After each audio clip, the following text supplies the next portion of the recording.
love murder mysteries, detective stories, those whodunits where you suspect everyone from the butler to the clergyman. Of course, the best murder mysteries are the ones that include a perfect crime. These are the ones where there are no witnesses and there are no clues left behind. When I was a child, we played a detective game called Clue, where everyone became a character, Colonel Mustard and Professor Green and Miss Peacock. And then you went around the board and you tried to figure out who done it. Colonel Mustard with a knife in the conservatory. And today we find there is just such a perfect crime described in the Bible in Deuteronomy chapter 21, verse 1. If anyone is found slain, lying in the field in the land which the Lord your God is giving you to possess, and it is not known who killed him, it's an unsolved crime. The passage doesn't go on to tell us how to solve the crime or even how to prevent it, but it does tell us how to satisfy God concerning this crime. There are three characteristics to a perfect crime. If it's going to be a perfect crime, you've got to take something of great value. It's not a perfect crime if you break in and get out without any witnesses and you don't take anything. If you don't take anything of value, I call this taking what is undeserved. Of course, the highest value is taking someone's life. You also can't have any witnesses. There can't be any alarms. You have to make a clean getaway. And third, of course, you can't leave any clues behind. No fingerprints, no video footage. You can't drop your wallet with your driver's license in it at the scene of the crime. Now, I'm not telling you this to help you commit the perfect crime, because there are none. Of course, we know there is always a witness, and that is God. God knows everything that we do. God sees, and that's the point of Deuteronomy chapter 21. Now, isn't it a perfect crime, to lift our title, the way most of us live our lives? We take. We take sometimes things that are not ours, but we try to take what we have with us. And of course, the truth is we always leave it all behind. It's also true that oftentimes we slip through life without making a noise, a ripple. We get away and have a clean getaway. And third, we don't leave behind any fingerprints because we don't touch people in the appropriate way. Hi, my name is Pastor Jeff Hartman, pastor of Troy First Baptist Church in Troy, North Carolina. And tonight I'd like to bring a message from Deuteronomy chapter 21 called A Perfect Crime. After verse 1, Deuteronomy goes on to detail how to satisfy God in verses 2 and 3. If you find this unsolved crime, a slain body, no one knows who did it, then your elders and your judges shall go out and measure the distance from the slain man to the surrounding cities. And it shall be that the elders of the city nearest to the slain man will take a heifer, a cow, which has not been worked and which has not pulled with a yoke. Notice it is not take, but give something of great value. The closest city will have to give something of great value, which tells us first, it's a perfect crime to take and not give something of value. They are to give a sacrifice. In verse 4, the elders of that city shall bring the heifer down to a valley with flowing water, which is neither plowed nor sown, and they shall break the heifer's neck there in the valley. God is teaching us that it's a perfect crime to take and take and take and not give in life something of value. All of our lives, we are brainwashed into thinking that life is what you can get out of it. We ask the question, what's in it for me? I think the better question for us to ask is, what's in me for it? Not what can I get out of the situation, but what can I give to the situation? One of the most famous quotes from any of our presidents was President Kennedy's line, "Ask not what your country can do for you, but ask what you can do for your country." Now, we've turned that around in our day. What can our country do for us? Take, take, take. But he was challenging us with a higher value. Ask what you can give. As Jesus says in Acts chapter 10, verse 35, remember the words of the Lord Jesus. He said, it is more blessed to give than it is to receive. More blessed means more happy, more rewarding, more fulfilling. We can never be fulfilled by taking, because the more we take, the more we want. But we can be fulfilled by giving, because God made us in his image. And that means, like God, we're supposed to be producers, not just consumers. We're supposed to give, not just take. In Luke chapter 6, verse 38, Jesus says, give and it will be given to you. If you are afraid that giving will leave you broke and empty, Jesus says no. Give and it will be given to you. Good measure, pressed down, shaken together, and running over will be put into your bosom. For with the same measure that you use, it will be measured back to you. The more you give, the more you will get back. It is just the principle of life. You reap what you sow. If you reap little, you sow. If you sow little, you reap little. If you sow much, you reap much. The truth of the matter is that success in life is not measured by how much one gets out of life, but by how much one puts into life. We've heard it. Do you believe it? We hear it all the time. You can't take it with you. But we live our lives as if we believe we can take it with us. We try anyway. I learned this most clearly when I was on a mission trip in the former Soviet Union, leaving from the Ukraine and sailing across the sea to what is now Russia. In Russia, they didn't value Ukrainian coupons. I had Ukrainian money in my pocket. Ukrainian coupons, which were worth about, you had to take 3,000 coupons to buy 1 Russian ruble. And I could buy 300 rubles with 1 American dollar. But as I sailed from Ukraine with about $30 worth of money, which was millions of Ukrainian coupons, I realized that this great big wad of paper was just that, paper. It was worthless in Russia, and even more worthless when I got to America, except as souvenirs to give to my kids. Give them a million coupon note, and it was worth about 30 cents. 3 cents, actually. And so I realized it was worthless, and I also thought, profoundly, when I cross Death's River, all of my American dollars, any gold that you take, anything worthwhile on this earth will become suddenly worthless because you can't take it with you. So why try and steal something that you can't possibly keep? We are made in God's image, actually, to love. And love is giving. I find the definition for love in 2 Corinthians chapter 12.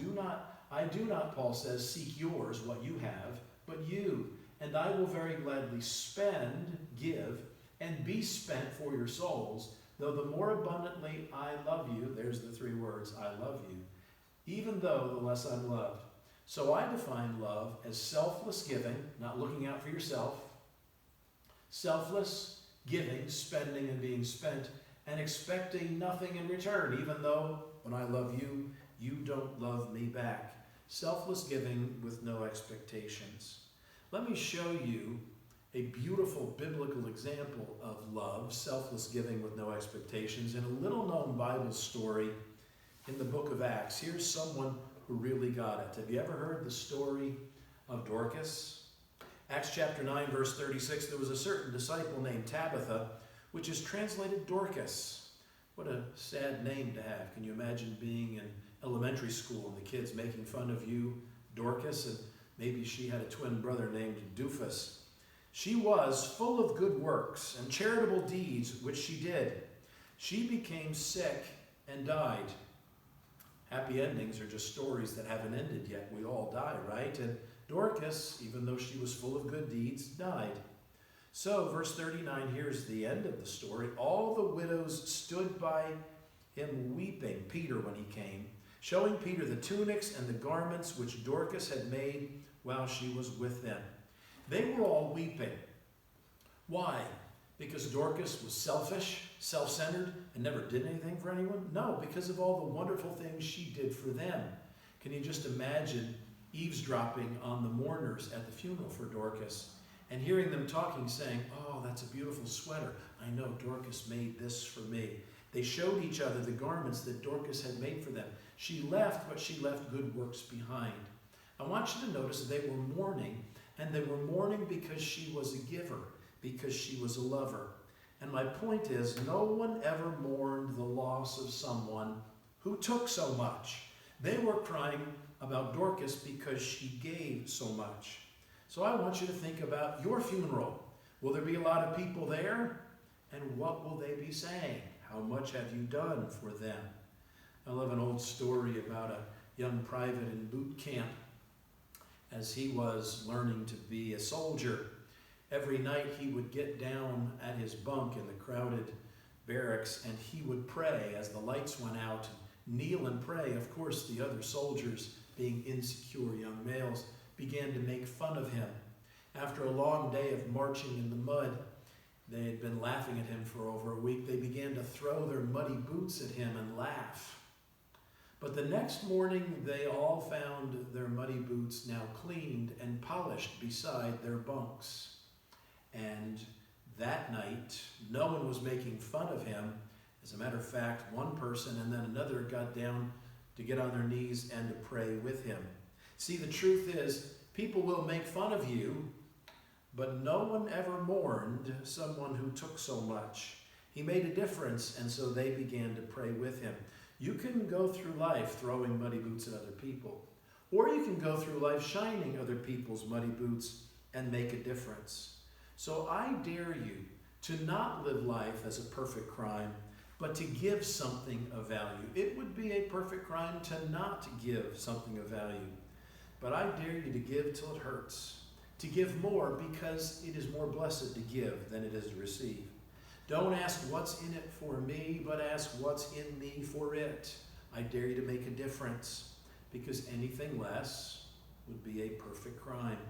Back in Deuteronomy chapter 21, verses 6 and 7, all the elders of that city nearest to the slain man shall wash their hands over the heifer whose neck was broken in the valley. Then they shall answer and say, our hands have not shed this blood, nor have our eyes seen it. We didn't do it with our hands. We didn't see it with our eyes. But still, they're taking responsibility for something that took place in their region. And I think here God is teaching us that it is a perfect crime to be silent, to make no noise, to leave no witnesses. If you do see something, say something. Better yet, do something. They're saying, we didn't see anything. If we did, we would have done something. If you look at many of us, you would think we are in the witness protection plan because we're not out there telling people about an eternity without Christ or the Christ who loves them.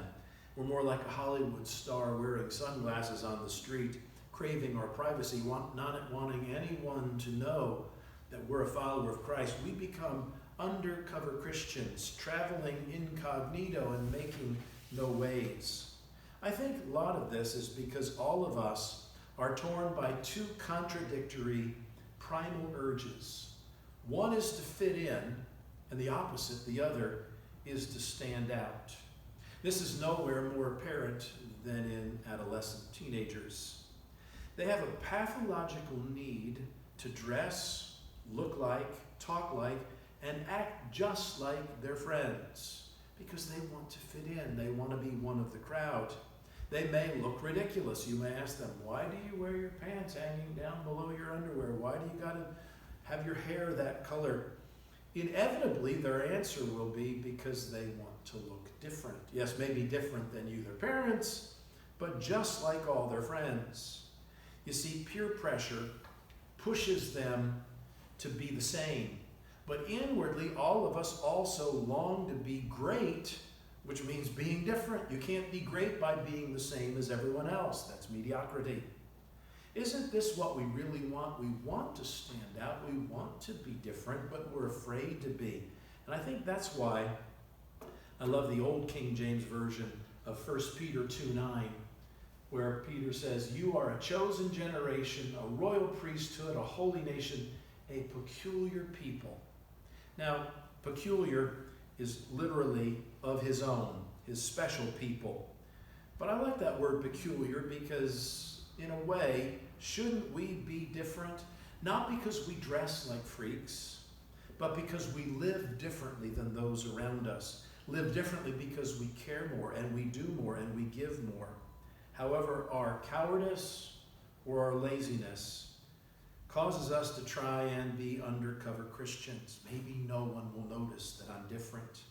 The Old Testament prophet Jeremiah, he tried not to say anything. He tried to keep silent in Jeremiah 29. I said to myself, I will not make mention of him nor speak any more in his name. I'm tired of getting made fun of. I'm tired of getting persecuted.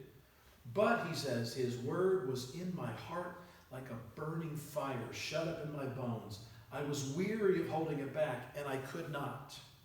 You ever been like Jeremiah saying, all right, I told someone about Christ and they laughed at me. I'm not going to do that again. But I hope that God's love in your heart is a burning fire that you just can't keep to yourself. The apostles in the New Testament tried to share Christ, and they were persecuted, and they tried to shut them up. But they said, Acts 4:20, we cannot but speak the things which we have seen and heard. Have you seen God work in your life?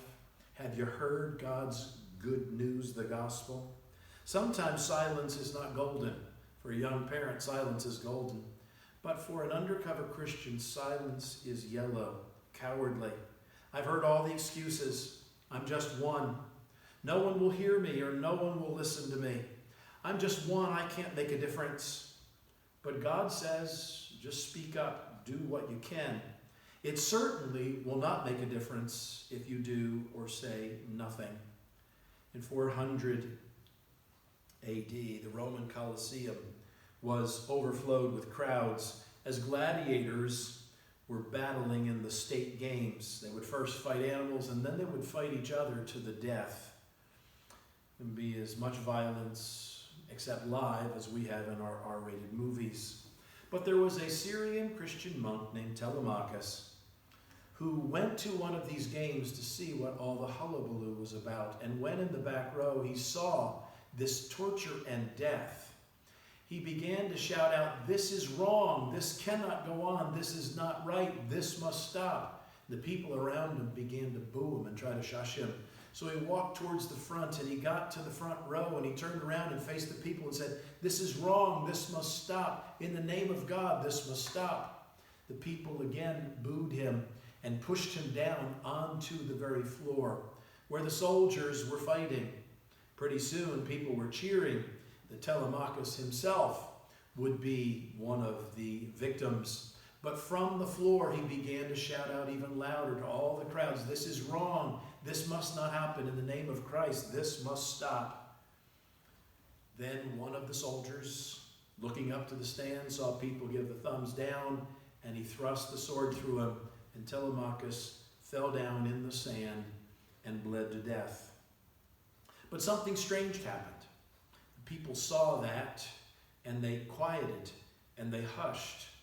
And then one by one, they began to file out. They were overcome with guilt for what they had just seen. One man stood up and said something, and it not only changed that day's games, but history tells us that the Roman Colosseum games ended very quickly thereafter as people were convicted that this was wrong. And indeed it did stop because one man said something. Oh, it would have been a perfect crime if Telemachus hadn't spoken up. So I dare you to speak up and to speak out. Silence is not always golden. Sometimes it's yellow. I dare you to say something. Don't mock the prophet. Be the prophet who stands up and says, this is wrong. If you say everybody's doing it, so will I, that's not the way to do it. You must think, nobody's doing it. I must. To do anything less would be a perfect crime. And then back in Deuteronomy 31, one more time, in verses 8 and 9, atonement shall be provided on their behalf for this blood. You shall put away the guilt of innocent blood from among you when you do what is right in the sight of the Lord. I think God is teaching us a perfect crime is touching no one and leaving no fingerprints. You see, God's not interested in what we don't do. I haven't killed anyone. I haven't done this. No, God's interested in what we do. when you do what is right. God's not interested in just stopping what is wrong. He wants you to do the right thing. And it is the wrong thing not to touch anyone and leave fingerprints. It's not what you don't do, it's actually what we do. Our lives are consumed by another unavoidable tension, like standing out and fitting in. And these two contradictory urges are staying clean and getting dirty. As children, we were constantly reminded to wash our hands. Why? Because we were dirty. And why? Because we actually liked being dirt. As a matter of fact, all our fun included getting dirty. One of the things we liked to play with was mud or dirt. But as we got older, we wanted to be clean more. Unfortunately, in order to work, you often got your hands dirty. And so we had to do something we didn't want to do. We had to get dirty when we wanted to stay clean. This is a tension in the Christian life that I see illustrated beautifully in the book of James, chapter 1, verse 27. The first time I was reading this as a young man, I didn't understand very well. James says, pure and undefiled religion before God and the Father is this. 1, to visit orphans and widows in their trouble. And 2, to keep oneself unspotted from the world. And I thought, of all the things, this is what religion is all about? This is what following God is about? Why those two things? Widows and orphans? I mean, that's a good thing. But is that really loving God with all your heart and loving your neighbor as yourself? And the other one, keep oneself unspotted from the world. I didn't understand these two. There were good things, no doubt, but number 1 and number 2 were actually the only two things. I didn't really understand it until I saw that this encapsulates mercy, visiting orphans and widows, and keeping oneself unspotted encapsulated holiness. And I really got this when I came home from work one day and my 2-year-old son had been bitten on the face by a dog and was bleeding, and I had to take him to the doctor to get stitches. I was wearing my brand new white sweater, and my son was bleeding profusely, and he wanted to run and cry and hug on me, and I didn't want to get my sweater bloody. And I had a choice to make. Do I love my son and lose my sweater, or do I keep my sweater clean and I burn my bridges with my son? I let my son hug me, but I tried to get the sweater off real quick. The point was, I saw that the key word in this verse is the word and. The real key is to both visit widows and orphans and keep oneself unspotted from the world. You see, it's possible to get so low to help people that you get dirty too, and in order to reach out to dirty people, you become one of them. It's also possible to become a monk and to move to the hills and keep yourself alone and never touch anyone else, keep yourself unspotted, but never, ever touch anybody. Keeping unspotted is easy. You can withdraw and pray all day. And you can also go the other extreme, roll up your sleeves, and wipe snotty-nosed kids, orphans, senile widows, smelly klepto addicts, dishonest prostitutes, dying patients, or worst of all, church members. That's a dirty work. But to do both at the same time is what it's all about. It is getting down and helping people, but at the same time, being different and being like God. It was over 100 years ago in Yugoslavia that a missionary came to her church and challenged the people in that church to get out there and to help the widows and the orphans and to keep oneself unspotted from the world. And so this little girl decided she was going to be a missionary to the worst possible place she could think of, and it was India. We know her as Sister Teresa. She was challenged to leave fingerprints on the least of these, and she did, and the world saw a difference. But it was over 2,000 years ago that he was born in the Middle East, and he touched the poor and the sick and the outcasts, and you know that he was criticized for it. He touched the lame, the blind, even the dead.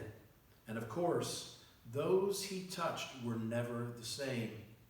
Eventually, to keep him from touching more people, his enemies conspired to have him killed.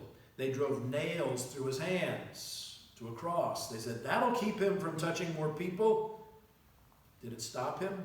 No, that's not the end of the story. Jesus rose again, and he is still touching people today, including me. His fingerprints can be detected on millions of people every day, including my life. Today, he calls you and me to do the same thing, to make a difference, to give, to speak up, to touch other people, to go through life and never make a sound, to go through life and never touch another person. Why, that would be a perfect crime. So I dare you to risk, to get out there and to give, to get out there and to say something, to get out there and to touch someone. I dare you, because the tragedy of life is not what happens to us, but what we miss. And to do anything less would be a perfect crime. Let's pray. Lord, help us to be more like you. Help us to give. Help us to speak up. Help us to touch others. Lord, help us to be like Jesus and make a difference. For in Christ's name we pray. Amen. Thank you for joining us. Join us again next week.